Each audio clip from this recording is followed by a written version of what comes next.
One of the best parts about having kids is the stories. Everything they do throughout the day is a story that they tell you about.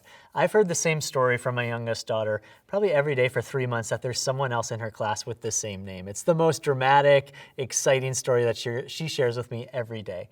And the reason why children are so good at stories and love hearing stories is that our brains are wired to remember and to feel emotion with stories. So if we want someone to listen to what we're talking about, to be convinced of a position that we want them to believe in, to get excited about an idea we have, we need to learn how to share that as a story. So what we're going to do now in Your Leap is work on our storytelling ability. Now, stories have tremendous power if you can wield them correctly, and that's what we're going to work on. So the very first thing we're going to do is think about how we can capture everything we did thus far in Your Leap that we could then use as fodder or material for our story. So as you're listening to this, if you want to pause the video, you can. Just write down things that happen. So think about from the beginning of the experience till now, you've talked to different people, you've written down ideas, you've brainstormed different things that you might be excited about, right? So these are all different experiences that you've had, and hopefully you've gotten feedback from friends and family, people you've interviewed, and you've probably had some setbacks. You maybe thought you were going to bake a cake, and instead you ended up baking brownies, right? Because you couldn't get the cake to work, whatever it might be. So you've had setbacks, you've had different experiences. These are all potential things now we can use in our story. And whether we're pitching a business idea, giving a talk about a book for a book report, we can take that material and turn it then into a story. So the very first thing you do when you're telling a story is you capture the material. So that's what we just did, right? We get all of the pieces that maybe could be used for our story. The second thing that we're going to do is shape that story, because a good story has a shape. It has a spine. And my favorite way to build out the shape of a story is using the 9-card format. So if you've ever watched a Disney movie, any fairy tale story, it always follows this same kind of 9-step process.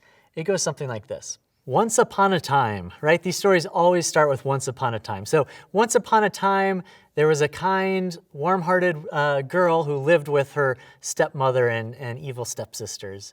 And every day they treated her poorly, right? So every day is kind of the next step.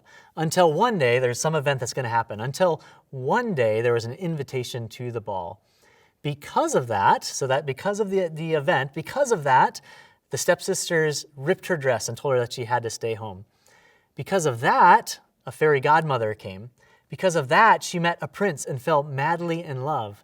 Until finally, she had to run home and the prince followed her to try the slipper on.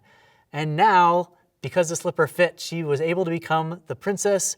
And the moral of the story is, if you claim what's rightfully yours, you can have the life that you deserve. So this is the formula fairy tales follow, and the same formula we can follow. We want to set the context. We want to learn what you were doing. So once upon a time, you decided to take this experience, this leap. Every day you had been dreaming about baking a cake or starting a podcast, until one day, what happened? Until one day you actually maybe started to try it, or you talked to someone about that. Then think about what happened because you made that decision. Because of that, I learned more about audio or about ingredients. Because of that, I uploaded my first podcast, or I tried my first muffin. Because of that, somebody gave me feedback and actually wanted to be interviewed, or maybe someone decided to offer me $1 for my cake. Until finally I decided I want to be a podcaster, or I don't like audio, or until finally I learned that I'm not actually good with chocolate. I'm better with pastries, right? And the moral of the story at the end of it is what's going to happen because you took this leap. So as we think about our storytelling, which is what you're going to do in just a moment, we're going to tell the story of your leap. Why did you get into it? What did this leap contribute towards the idea? And finally, because you're now towards this leap or you tried it, what's going to happen next?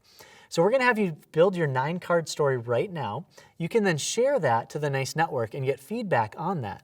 And in our next lesson, we're going to learn how we can add color and power to our stories so people will remember it and feel connected with us while we tell our stories.